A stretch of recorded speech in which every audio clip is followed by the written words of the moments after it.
الحمد للہ وحدہ والصلاة والسلام علی من لا نبی بعدہ اما بعد فاعوذ باللہ من الشیطان الرجیم بسم اللہ الرحمن الرحیم ثم اورثنا الكتاب الذین اصطفینا من عبادنا وقال اللہ تعالی اقرأ بسم ربک الذی خلق وقال النبی صلی اللہ علیہ وسلم اشراف امتی حملۃ القرآن صدق اللہ و صدق رسولہ النبی الکریم ونحن علی ذلک من الشاہدین والشاکرین والحمد للہ رب العالمین اللہم صلی علی سیدنا محمد النبی الامی وعلی آلہ واصحابہ وسلم تسلیما کثیرا کثیرا۔ ابھی میں اور آپ قاری صاحب سے تلاوت قرآن سن رہے تھے تو اس وقت ایک حدیث ذہن میں آ گئی تھی تو خیال تھا کہ پہلے وہ عرض کر دیتا ہوں۔ یہ جو میں اور آپ قرآن پاک سنتے ہیں اچھی آواز میں، یہ ہمارا کلچر ہے، روایات ہے، ہمارے نبی کی سنت ہے، اس لیے کہ رسول پاک صلی اللہ علیہ وسلم خود قرآن پاک اچھی آواز والوں سے سنا کرتے تھے۔ آپ لوگوں نے نام سن رکھا ہے سیدنا ابی بن کعب رضی اللہ تعالی عنہ۔ آپ نے ان کو بلا کر کہا تھا ابی مجھے قرآن سناؤ۔ حضرت ابی نے عرض کیا یا رسول اللہ آپ پر تو قرآن اترتا ہے، میں کیسے آپ کو سناؤں؟ تو کہا اللہ تعالیٰ نے حکم دیا ہے کہ ابی سے قرآن سن۔ تو جب یہ سنا تو ایک دفعہ تعجب سے پوچھا اللہ سمانی، کیا اللہ نے میرا نام لیا یا رسول اللہ؟ آپ نے فرمایا ہاں ہاں تمہارا نام لے کر کہا ہے۔ تو میں نے کہا آپ صلی اللہ علیہ وسلم اچھی آواز والوں سے قرآن سنا کرتے تھے، یہ سنت ہے، اور آپ ہی کے وسیلے سے امت کے اندر بھی آج تک یہ عمل موجود ہے کہ الحمدللہ امت جو ہے وہ قرآن پاک اچھی آواز میں سننا پسند کرتی ہے۔ تو یہ ایک سنت عمل تھا جس کو زندہ کیا جا رہا تھا۔ اس کے ساتھ ایک بات اور کہہ دوں کہ یہ جو اچھی آواز میں ہم قرآن سنتے ہیں، بھائیو بڑی معذرت سے ایک لفظ کہنے لگا ہوں، یہ صرف کوئی کنا دا چسکا نہیں ہے گا بھائی ساڈے کنا دا چسکا چاہیے ذرا سر لگے تے کنا نو سواد آ جاندہ ہے، یہ کوئی تانوں سواد دین واسطے نہیں بھی کنا دا سواد ہے، نہیں، یہ دل کی لذت ہے۔ اور میں کہوں تو بیجا نہیں، الحمدللہ ثم الحمدللہ، اس وقت جو عمل کیا جا رہا تھا اگر یہ کہوں تو بیجا نہیں، یہ اہل جنت کا عمل تھا، یہ وہ عمل تھا جو اصل میں انشاءاللہ جنت میں جا کر ہوگا۔ یہ تو نمونہ تھا، صرف آپ کے ہاں لوگ چیزیں بیچنے کے لیے آتے ہیں نا، تو جب وہ آتے ہیں تو کوئی نمونہ پیش کرتے ہیں، کوئی کہتے ہیں آپ سیمپل دیکھو جی انہوں چیک کرو یہ اچھا ہے یا نہیں، تو وہ نمونہ تھوڑا سا پیش کرتے ہیں، اگر آپ کو نمونہ پسند آ جائے تو آپ لوگ آرڈر کر دیتے ہیں کہ اچھا بھی یہ چیز اتنی بھیج دو۔ تو اصل چیز تو بعد میں آتی ہے، پہلے نمونہ چیک کروایا جاتا ہے۔ میں کہوں تو بیجا نہیں، یہ اچھی آوازیں دنیا میں جو میں اور آپ سن رہے ہیں یہ نمونے ہیں، سودا گاں جا کے لبنا ہے، وہ آگے ملے گا۔ اور حدیث میں رسول پاک صلی اللہ علیہ وسلم نے فرمایا کہ جنت میں اللہ تعالیٰ اہل جنت کو جمع کریں گے، اور جمع کرنے کے بعد فرمائیں گے آج تمہیں خوبصورت آواز نہ سنائی جائے؟ تو اہل جنت عرض کریں گے باری تعالیٰ ضرور سنائیں۔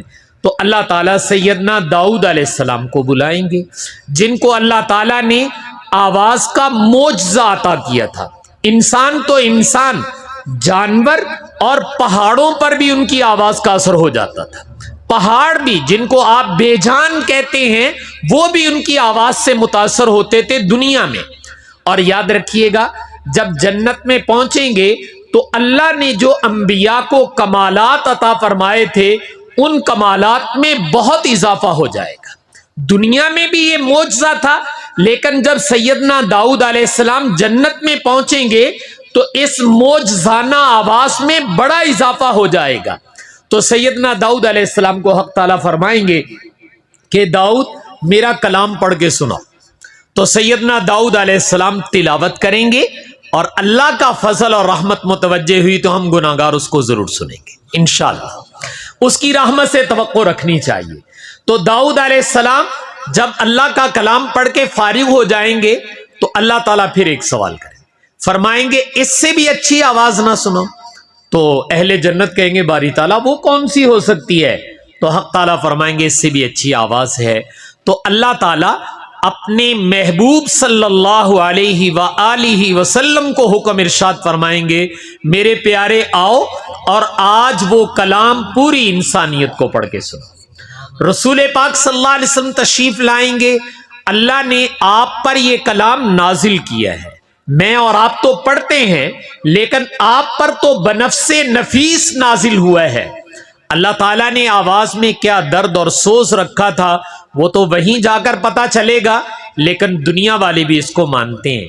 آپ لوگ مشرکین مکہ کے بارے میں سنتے ہیں کہ وہ دن کو سرور کونین صلی اللہ علیہ وسلم کے ساتھ بڑی لڑائی جھگڑا اور پتہ نہیں کیا کچھ کرتے تھے، لیکن رات کو جب سرور کونین صلی اللہ علیہ وسلم حرم میں کھڑے ہو کر تلاوت کرتے تھے تو دن کے دشمن چھپ چھپ کر آ کر قرآن سنا کرتے تھے، چھپ چھپ کر آ کر قرآن سنتے تھے۔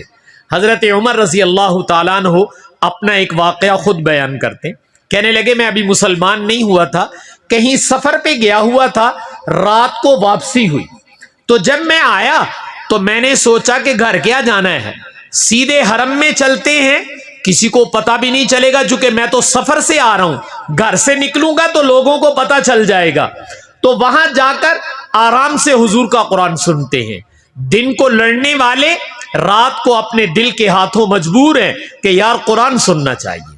تو حضرت عمر فرماتے میں آ گیا اور آ کر چھپنے کی جگہ تلاش کر رہا ہوں، بے لوگ کے کتے بے جمع پتہ نہ لگے بھی عمر قرآن سندا پہ۔ تو قرآن جو بیت اللہ کا غلاف ہے آج بھی بیت اللہ پر ہے، تو ایک طرف سے غلاف اٹھایا اور اندر چھپ کر کھڑے ہو گئے، دیوار کے ساتھ لگ گئے، اوپر سے غلاف اپنے اوپر بھی ڈال لیا کہ کسی کو پتہ نہ چلے کہ عمر قرآن سن رہا ہے۔ رسول پاک صلی اللہ علیہ وسلم قرآن کی تلاوت کر رہے ہیں، حضرت عمر خود کہتے ہیں آپ کی تلاوت کا اثر میرے دل پہ یوں ہو رہا تھا کہ میرا دل نکلتا جا رہا تھا، دل کہتا تھا نکلو اور حضور کے قدموں پہ جا گرو، بس اس کے بغیر گزارا نہیں ہے۔ تو میں نے اپنے آپ کو ذرا جھنجھوڑا، یہ کیا سوچ رہے ہو اور یہ تم کیا کہہ رہے ہو کہ قدموں پہ جا گروں اور مسلمان ہو جاؤں؟ میں تو کبھی بھی نہیں ہوتا۔ اپنے آپ کو ذرا تسلی دینے کے عنوان سے یہ کہا کہ یہ جو تلاوت ہو رہی ہے نا یہ اللہ کا کلام نہیں ہے، یہ تو کوئی شاعر ہے، شاعرانہ کلام پڑھ رہا ہے، اور آپ جانتے جو شعر ہوتے ہیں ان کا اثر ذرا جلدی ہوتا ہے دل کے اوپر۔ تو کہا کہ یہ شاعرانہ کلام ہے، یہ کوئی شاعر ہے اور وہ کلام ہمیں سنا رہا ہے اور ویسے کہہ دیتا ہے یہ اللہ کا کلام ہے۔ آپ صلی اللہ علیہ وسلم تلاوت فرما رہے تھے، آپ کی زبان اقدس پہ یہ جملہ آ گیا وما ہوا بقول الشاعر، ارے یہ تم کیا نادانوں والی بات کہہ رہے ہو، یہ شاعر کا کلام نہیں ہے۔ اور عمر کہتے میں نے اپنے آپ کو جھوٹی تسلی دی تھی، بھئی یہ شعر پڑھ پڑھ کے سناؤندا ہے، جیسے میں نے تسلی دی اللہ کی طرف سے جواب آ گیا، اللہ تعالیٰ نے کہا وما ہوا بقول الشاعر، ارے یہ کسی شاعر کا کلام نہیں ہے۔ تو وہ جو میں نے اپنے آپ کو جھوٹی تسلی دی تھی وہ ختم، پھر دل کہے نکلو اور جا کر قدموں پہ گر جاؤ، مسلمان ہو جاؤ۔ میں نے پھر اپنے آپ کو حوصلہ دیا اور یہ کہا اچھا یہ شاعر نہیں تے وہ جادوگر ہے، یہ جادو کرن ڈیا، چھو منتر کرن ڈیا ہے، اور جادو کا اثر دل پہ براہ راست ہوتا ہے۔ یہ جو میرا دل آج اس طرح بے قابو ہو گیا ہے تو لگتا ہے کہ جادو کر رہے ہیں۔ کہنے لگے میں نے اپنے آپ کو ایمان سے بچانے کے لیے یہ جھوٹا جملہ اپنے آپ کو کہا، نہیں نہیں اللہ دا کلام نہیں ہے، تے جادو پڑھ پڑھ کے ساڑھے تے منتر کرن ڈیا ہے۔ تو کہنے لگے آپ کی زبان اقدس پہ یہ جملہ آ گیا، قرآن کی آیت، کہ یہ وما ہوا بقول شاعر، نہ تو یہ شاعر کا کلام ہے، ولا بقول کاہن، یہ کسی جادوگر کا کلام بھی نہیں ہے۔ اس کو جادو بھی مت کہو، اس کو شاعرانہ کلام بھی نہ کہو، یہ رب العالمین کا کلام۔ تو کہتے حضرت عمر کہ صاحب یہ جب دونوں بہانے میں نے لگائے تھے وہ دونوں ختم ہو گئے، اب میں نے سوچا کہ اب بچنے کی کیا تدبیر ہے، اب تو بچنا بہت مشکل ہے۔ تو کہنے لگے میں نے غلاف کعبہ اٹھایا اور دوڑ لگا دی. میں نے کہا نکلوں یہاں سے نہیں تو آج مسلمان ہونا پڑے گا.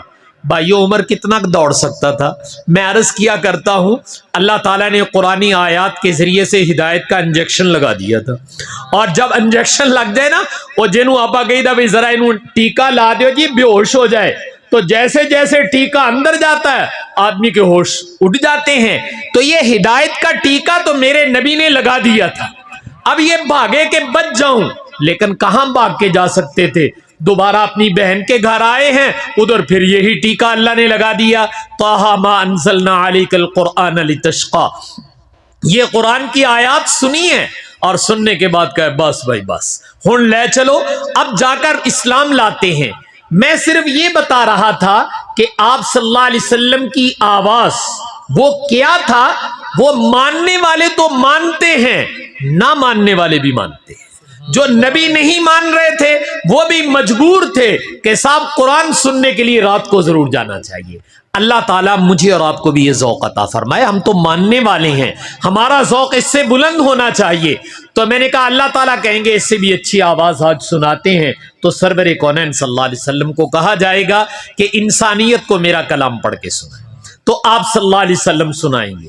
جب آپ فارغ ہو جائیں گے تو اللہ تعالیٰ فرمائیں گے اس سے بھی اچھی آواز نہ سناؤ. تو اہل جنت کہیں گے وہ کیا ہو سکتا ہے باری تعالیٰ؟ تو حق تعالیٰ فرمائیں گے آج میں اپنا کلام خود تمہیں پڑھ کے سناتا ہوں. تو اللہ تعالیٰ اپنا کلام پڑھ کے سنائیں گے، جس کو میں نے کہا تھا نمونہ قاری صاحب نے دے دیتا ہے تو سودا گاں جا کے لبنا ہے. تو سودا وہ ملے گا جب داؤد علیہ السلام سے سنو گے، اپنے محبوب سے سنو گے اور اپنے اللہ سے سنو گے، اصل سودا اس دن مل جائے گا. لیکن سودا انہوں ہی لبدا ہوندا جیڑا پہلا نمونہ تے قبول کرے. نمونہ لے آنی تے سودا انہوں کی لبنا ہے. اس لیے اگر لینا چاہتے ہو آخرت کا یہ سودا تو اللہ نے یہ اچھے قرآن پڑھنے کے جو نمونے رکھے ہیں بھائیو ان کو ضرور لو، محبت سے سنا کرو. اور واقعی ذوق بھی ایک چیز ہوتی ہے. اللہ تعالیٰ کرے کہ میرے اور آپ کے اندر بھی وہ ذوق پیدا ہو. ماشاءاللہ قاری صاحب میں دو خوبیاں تھیں، اللہ تعالیٰ اور ترقیات عطا فرمائے. حسن صوت، آواز کا اچھا ہونا یہ اللہ کی ایک نعمت ہے، اور دوسرا صاحب فن ہونا. قرآن شریف کو مختلف قراءات میں پڑھنا یہ ایک فنی چیز تھی. اور ماشاءاللہ قاری صاحب جب سورہ اقرا میں وہ پڑھ رہے تھے تو دیانتاً کہتا ہوں دل یہ چاہ رہا تھا کہ جا کر ماتھا چوم لینا چاہیے. لیکن میں نے کہا یہ صاحب ذوق مسلمان ہونا چاہیے. مسلمان کا ذوق ایسا ہی ہوتا ہے. ہمارے ہاں فیصل آباد میں ایک ہمارے بہت بڑے بزرگ گزرے حضرت مولانا غلام محمد صاحب رحمۃ اللہ علیہ، حضرت مدنی کے شاگرد تھے، بہت اونچے لوگوں میں سے تھے، بہت اونچے لوگوں میں سے تھے. حضرت کے ہاں ہم پڑھتے تھے تو جب کبھی رمضان میں کہیں سفر پہ جاتے تو جنہوں آپ بساں لاریاں کہنے، اس زمانے میں اسی پہ ہی سفر ہوتا تھا، تو اس میں تو آدمی تھک کے چور ہو جاتا تھا. تو جب شام کو کہیں واپس آتے تو تھکاوٹ بہت ہوتی، اور جب تھکاوٹ بہت ہوتی تو اپنے شاگردوں سے کہتے کہ آج یاد تراویاں جیڑیاں نا، ہمارے ہاں ایک قاری صاحب فوت ہو گیا، اللہ تعالیٰ غریق رحمت فرمائے، قاری عبد الرحمن صاحب. تو ہمارے ہاں جو تبلیغی مرکز ہے اس میں وہ پڑھایا کرتے تراویح. بہت اچھی آواز تھی، کوئل کی طرح آواز تھی ان کی، اللہ تعالیٰ نے دی ہوئی. تو وہ قرآن شریف بہت اچھے طریقے سے اور آہستہ آہستہ پڑھتے تھے. آپا تے تراویح گھنٹے پڑھ کے وہ ماری دیا ہے تو وہ ذرا 2 گھنٹے لگا دیتے تھے، 2-2.5 گھنٹے بعض دفعہ لگ جاتے تھے. تو حضرت فرماتے کہ آج دل چاہ رہا ہے کہ عبد الرحمن کے پیچھے جا کر تراویح پڑھیں گے. تو ساتھی کہتے حضرت آج تے تسی تھکے ہوئے ہو، کل نو چلیں گے، آج آپ تھکے ہوئے آیا جڑا چھیتی چھیتی پڑھونا ہے دے پیچھے پڑھ لو. تو ہر جواب میں کیا ارشاد فرماتے کہ آج اسی لیے تو وہاں پڑھنے جانا ہے جب عبد الرحمن کا قرآن سنیں گے تو اللہ ہماری تھکاوٹ اتار. تو قرآن اس نقطۂ نظر سے سنتے تھے کہ اس کے سننے سے اللہ تھکاوٹ اتار دیتا ہے. تو بھائی اس لیے ایک درخواست میری یہ ہے کہ یہ ذوق میرے اور آپ کے اندر ہونا چاہیے، ہمارے گھروں میں ہونا چاہیے، میری نسل میں ہونا چاہیے. بڑے معذرت کے ساتھ کہنے لگا ہوں، آج گانے کی آواز کا ذوق ہے، بچوں میں بھی پایا جاتا ہے، پتہ چل جاتا ہے کہ سر کیڑی یہ گانا کون گاؤن دیا ہے.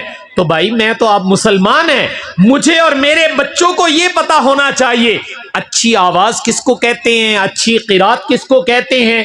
یہ ذوق میں اور آپ اپنے اندر بھی اور اپنی نسل نو کے اندر بھی پیدا کریں، تاکہ وہ قرآن سننے کے عادی ہوں، اور جب وہ قرآن سننے کے عادی ہوں گے تو میں نے کہا نمونہ آج لے لو، انشاءاللہ سودا جب جنت میں پہنچو گے تو وہاں ملے گا۔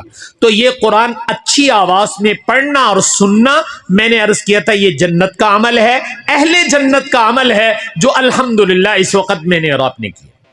اگر ایک بات قرآن کے حوالے سے اور کہہ دوں، دنیا کی جتنی عبادات ہیں جب آپ جنت میں جائیں گے تو یہ عبادات ختم ہو جائیں گی، وہاں جا کر نماز نہیں آپ پڑھ سکیں گے۔ اللہ میاں نے کہو بھئی یا اللہ ہون بڑا دل کردہ، ویلے ہو گئے آ گئے ہیں، نماز پڑھنو دل بڑا کردہ ہے، تو اللہ میاں کہیں گے بس بھی جیڑیاں پڑھ لیاں ہون نہیں۔ آپ چاہیں صاحب روزے رکھنے کو بہت جی چاہتا ہے، اللہ میاں کہیں گے روزے بھی مک گئے، تو عبادات تو وہاں ختم ہو جائیں گی۔ تو یہ عبادات ساری ختم ہو جائیں گی، ایک عبادت وہ وہاں پر بھی باقی رہے گی، اور وہ ہے تلاوت قرآن۔ یہ تلاوت قرآن کا عمل اللہ تعالیٰ وہاں بھی باقی رکھیں گے۔ جیسے آپ حفاظ کے بارے میں سنتے ہیں کہ حفاظ سے کہا جائے گا کہ آؤ، اللہ تعالیٰ کے دربار میں بلایا جائے گا اور کہا جائے گا اقرا ورتقی ورتل کما کنت ترتل فی الدنیا۔ حافظ صاحب آپ ذرا قرآن شریف تو پڑھیں، تو قرآن کا پڑھنا تو بھائی عبادت ہے۔ تو اللہ تعالیٰ پوری انسانیت کے سامنے ان بچوں سے کہیں گے کہ دنیا میں تو بہت مصلے سنائے، آج ہمیں بھی قرآن سناؤ، ہم سننا چاہتے تمہارے سے۔ اقرا ورتقی، پڑھتے بھی جاؤ اور جنت کے درجات چڑھتے بھی چلے جاؤ، اور اس طرح محبت اور پیار سے اور اچھی آواز سے پڑھو جیسے تم دنیا میں پڑھا کرتے تھے۔ تو یہ عبادت اگر اس کے ساتھ مجھے اور آپ کو مناسبت ہو گئی تو انشاءاللہ دنیا میں بھی، اور میں نے کہا قبر میں بھی اور آخرت میں بھی بھائی یہ میرے اور آپ کے ساتھ رہے گی۔ اس لیے چونکہ مسلمان سب موجود ہیں، ایک درخواست آپ سے کروں گا، وہ یہ کہ قرآن پاک کی تلاوت کا بھائی اہتمام کیا کرو، قرآن شریف پڑھندہ اہتمام کریا کرو۔ آپ لوگ ذرا دیہی علاقے میں بیٹھے ہوئے ہیں، ہماری پیدائش بھی دیہات میں، ہم دیہاتی کلچر کو جانتے ہیں۔ میں ایک واقعہ آپ سے کہتا ہوں، اس سے آپ کی سمجھ میں آ جائے گا۔ ہم نے جب ہوش سنبھالا تو اپنے دیہاتوں میں یہ دیکھتے تھے کہ فجر کے بعد آپ کسی گلی کوچے سے گزریں تو کھڑکی کھلی ہوئی ہے اور ایک بڑے میاں بڑا سا قرآن لے کر بیٹھے ہوئے ہیں اور اپنی لے میں قرآن پڑھ رہے ہیں۔ آپ کسی گھر کے سامنے سے گزرتے تھے، بچے یا بچیوں کی پڑھنے کی آواز وہ گھروں سے آتی تھی۔ ایک بازار سے گزرو تو اندازہ ہو جاتا تھا کہ میں مسلمانوں کے بازار سے گزر رہا ہوں۔ ہر گھر سے الحمدللہ کسی نہ کسی درجے میں نے کہا قرآن کی آواز ضرور صبح کو سنائی دیتی تھی۔ یہ مسلمانوں کی روایت تھی، مسلمانوں کا طریقہ تھا کہ صبح کو نماز کے بعد پہلا کام قرآن شریف پڑھنے کا ہے۔ ذرا اور آگے جائیں تو میں دیانتاً اپنے گناہگار کانوں سے سن کر آپ کو بتا رہا ہوں، الحمدللہ ہم نے تو وہ ماحول بھی دیکھا کہ عوام الناس کی بات کر رہا ہوں، کوئی بڑے بزرگوں کی بات نہیں کر رہا، عوام کی بات کر رہا ہوں، کہ ہم نے ایسے لوگوں کو بھی دیکھا جو فجر سے پہلے قرآن شریف کھول کے بیٹھ جاتے تھے اور قرآن شریف کی تلاوت شروع کر دیتے تھے۔ تو صبح کا وقت اللہ تعالیٰ نے میرے اور آپ کے لیے برکت کا وقت بنایا ہے۔ آپ صلی اللہ علیہ وسلم نے اپنی امت کے لیے ایک دعا مانگی تھی، اللہم بارک لی امتی فی بکوریہا، اے اللہ میری امت کے صبح کے اوقات میں برکت رکھ دے۔ آپ نے کیا دعا مانگی؟ یا اللہ میری امت دا صبح کے جو اوقات ہیں ان میں برکت رکھ دے۔ تو بھائی برکت کے وقت میں تلاوت ہونی چاہیے کہ نہیں ہونی چاہیے؟ تو میں نے کہا یہ ہماری روایات ہیں، طور طریقے ہیں، لیکن بڑی معذرت سے شہری زندگی تو بہت بدل گئی۔ آپ صبح فجر کے وقت کسی گلی سے گزر کر دیکھیں تو یوں محسوس ہوتا ہے ایسے سناٹا اور خاموشی ہوتی ہے جیسے ہم قبرستان سے گزر رہے ہیں۔ یہ کیفیت بنتی جا رہی ہے۔ رات کو دیر سے سوتے ہیں، صبح کو دیر سے اٹھتے ہیں، بھائیوں میں عرض کروں گا رات کو جلدی سونے کو رواج ڈالو، رات کو اچھے طریقے سے سونے کو رواج ڈالو۔ حدیث میں کہا گیا ہے کہ یہ جو نیند ہے رات کو تم سوتے ہو اس کو موت کی بہن قرار دیا، یہ موت کی بہن ہے۔ اگر آپ لوگوں کو دعا یاد ہو، سرور کونین صلی اللہ علیہ وسلم سوتے وقت جو دعائیں پڑھتے تھے ان میں سے چھوٹی دعا یہ ہے، اللہم بسمک اموت و احیا، یا اللہ تیرا نام لے کر مرنے لگا، تیرا نام لے کر کیا کرنے لگا ہوں؟ مرنے لگا ہوں، اور صبح کو پھر تیرا نام لے کر ہی اٹھوں گا۔ یہ آپ نے دعا سکھائی ہے، امت کو یہ بتایا ہے کہ یہ تمہاری نیند بھی ایک موت ہے۔ تو یہ بتائیے موت کا وقت اچھا آنا چاہیے کہ برا آنا چاہیے؟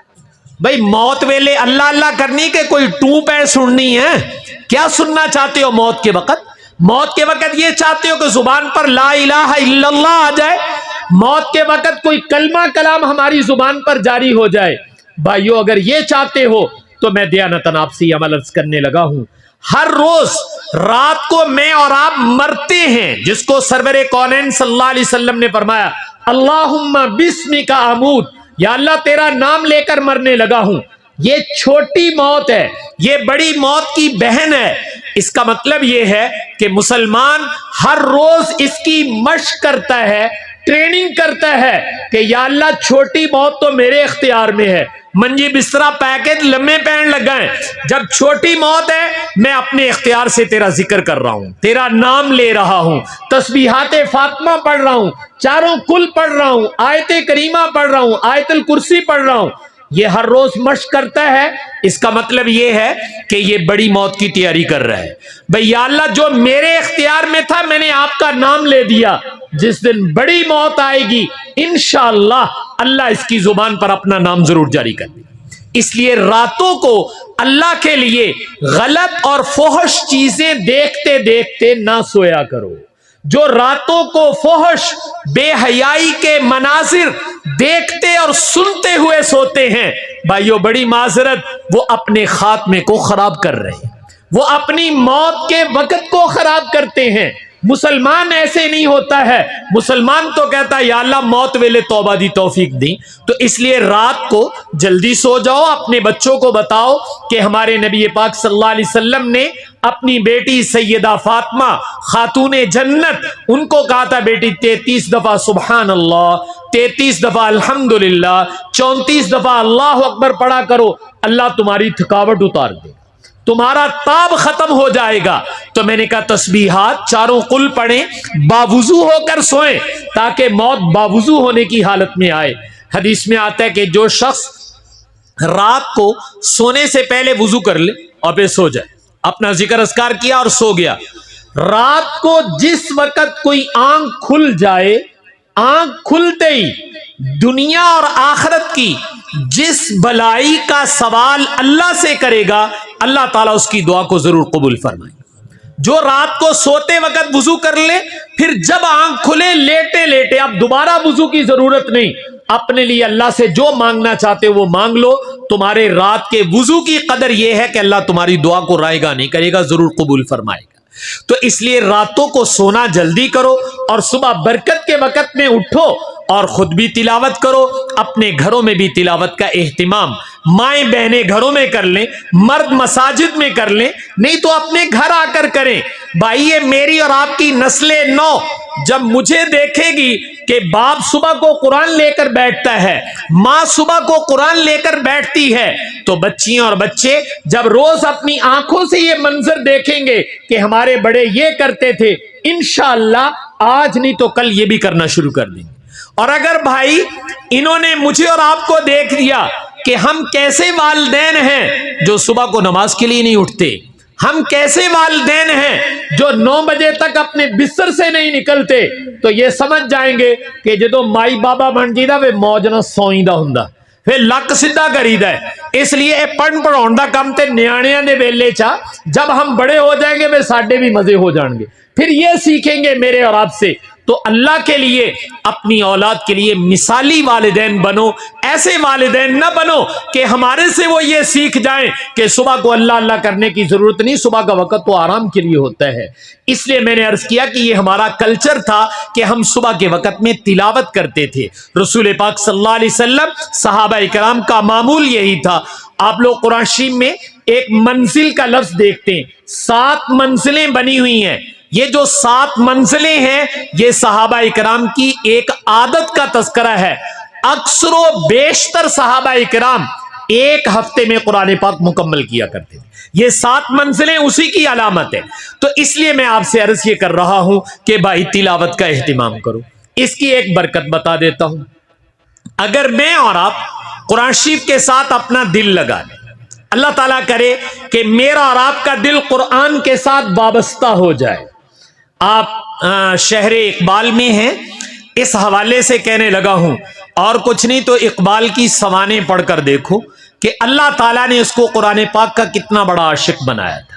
ان کے گھریلو خادم, نوکر جس کو آپ کہتے ہیں, وہ یہ واقعہ سناتے ہیں کہ اقبال مرحوم جب قرآن شریف پڑھا کرتے تھے تو اتنا زارو کتار روتے تھے کہ قرآن بھیگ جایا کرتا تھا. اور کہا میری ڈیوٹی ہوتی تھی کہ میں اٹھا کر دھوپ میں لے جاتا, جب وہ خشک ہو جاتا پھر اقبال کے سامنے لگتا. اگر اقبال کی شاعری میں تمہیں کوئی روحانیت نظر آتی ہے تو یہ سارا قرآن پاک کا اثر ہے کہ جتنا وہ دل سوزی سے قرآن پڑھتے تھے اللہ نے ان کی شاعری میں وہ اثر رکھ دیا ہے. تو میں عرض یہ کر رہا ہوں کہ اگر میں اور آپ بھی اپنے دل کو قرآن کے ساتھ وابستہ کر لیں, اہتمام سے 1 رکوع 2 رکوع پاؤ جتنا آسانی سے پڑھا جا سکے صبح کو تلاوت کر لیں. حدیث میں آتا ہے کہ جو آدمی قرآن پاک کی تلاوت کا اہتمام کرتا ہے جب یہ مرے گا تو قبر میں قرآن پاک اس کی سفارش کے لیے پہنچ جائے گا. اور میں اور آپ اگر یاد ہو تو جب ہم قرآن شریف والناس پہ ختم کرتے ہیں تو آگے ایک دعا لکھی ہوئی ہے, میں اس دعا کا پہلا جملہ پڑھ دیتا ہوں. ہم قرآن پاک ختم کر کے اللہ میاں سے دعا مانگتے ہیں, اللہم آنس وحشتی فی قبری, اے اللہ ایک دن مجھے قبر میں جانا ہے اور قبر میں اکیلے ہی جانا ہے, تو وہاں دل کیسے لگے گا. دیکھیں میں آپ کے ہاں آیا ہوں, اگر آپ کہیں مولانا آج راتی ساڈے کو رہ لو اتھے تے نال اے بھی دس دیو بھی تہاڈی منجی قبرستان چ پائی ہوئی ہے اوتھے جا کے رات نوں سونا, تو بتائیں میں اس کے لیے تیار ہو جاؤں گا یا آپ تیار ہو جائیں گے؟ حالانکہ قبر میں نہیں ڈال رہے, آپ کہہ رہے صرف منجی قبرستان چ پائی ہے راتی اوتھے جا کے سونا ہے. تو ہم ڈرتے کہ نہ بھائی قبرستان چ نہ منجی پایا جے. تو میاں باہر چارپائی سے ڈرتے ہو, جس دن میں اور آپ قبر کے اندر جائیں گے اس دن کیا بنے گا, اس دن کیا بنے گا. تو میں نے کہا اگر قرآن کے ساتھ وابستگی ہے تو مطمئن ہو جاؤ, ہمارے نبی کہہ رہے ہیں کہ تم دعائیں مانگتے تھے یا اللہ اس قرآن کو قبر میں میرے جی لگانے کا, میرا دل بہلانے کا ذریعہ بنا دینا, یہ آ جائے گا قبر میں اور آ کر تمہیں کیا کہے گا, بے غم ہو جاؤ, میں اللہ کا وہ کلام ہوں جس کو دنیا میں کبھی تم اونچی آواز سے پڑھتے تھے, کبھی تم آہستہ آواز سے پڑھتے تھے, اب میں تمہیں جنت میں داخل کروا کے چھوڑوں. اور پھر ملائے اعلیٰ سے بستر کا انتظام کرتا ہے اس کے لیے. تو بھائی اگر قبر میں اپنے جی لگانے کا کوئی ذریعہ چاہتے ہو تو اللہ تعالیٰ نے قرآن کو بنایا, اس لیے اپنے گھروں میں بھی تلاوت قرآن کا پورا اہتمام کریں. اور یہ مدارس آپ کے سامنے جہاں یہ تعلیم ہو رہی ہے تو بھائی اپنی نسل نو کو ان ایمان کے اڈوں کے ساتھ, اور یہ کہوں تو بے جا نہیں, یہ ادارے یہاں کیا بنایا جا رہا ہے. آپ کے شہر میں بہت ساری فیکٹریاں ہیں جن میں چیزیں تیار کی جا رہی ہیں, یہ بھی ایک فیکٹری ہے, ایتھے کی بنتا ہے. تو اس کا جواب دینے لگا ہوں, یہ انسانیت ساز ادارے ہیں, یہاں انسان تیار کیے جاتے ہیں اور انسان میرے نبی کے علم کے ذریعے سے تیار ہوتے ہیں. نبی کا علم ہے جو انسان کو انسان بناتا ہے, یہ انسانیت ساز ادارے ہیں. لہٰذا آپ اپنے بچے اور بچیوں کو بھیجیں گے تو ہم کہتے کہ انشاءاللہ اللہ تعالیٰ ان کو انسانیت سکھا دے گا. تو میں اور آپ اپنی نسل کو ان مدارس کے ساتھ وابستہ کریں تاکہ یہاں آ کر وہ علوم نبوت اپنے سینے میں حاصل کریں. اور جب وہ یہاں آتے ہیں تو یہ کتنے اونچے لوگ ہیں. میں 2 باتیں ان کے متعلق کہہ کر اپنی بات ختم کرتا ہوں. ایک بات, یہ جو درویش بچے اور بچیاں یہاں پڑھنے آتے ہیں ان کو کون لے کے آتا ہے؟ آپ کہیں گے جی ایسی آپ چھٹ کے جانے قاری صاحب گئے سی. نہ بھائی، تمہارے گھر میں بچے تو اور بھی ہیں، آپ اس بچے کو کیوں لے کر آ گئے ہو؟ تو اللہ تعالیٰ کہتے جے تو انہوں نہیں پتا تھے میں دس دن. تو اللہ تعالیٰ بتا رہے ہیں، اللہ تعالیٰ کہہ رہے ہیں استفینا من عبادنا، ہم اپنے بندوں میں سے انتخاب کرتے ہیں، چنتے ہیں. جب ہم چن لیتے ہیں تو اپنی اس کتاب کا اس کو وارث بنا دیتے ہیں. یہ کتاب اللہ نے بھیجی، اللہ کے نبی چھوڑ کر گئے ہیں، ہم سارے امتی ہیں، لیکن کتاب نو سنبھالنا کہنے ہیں.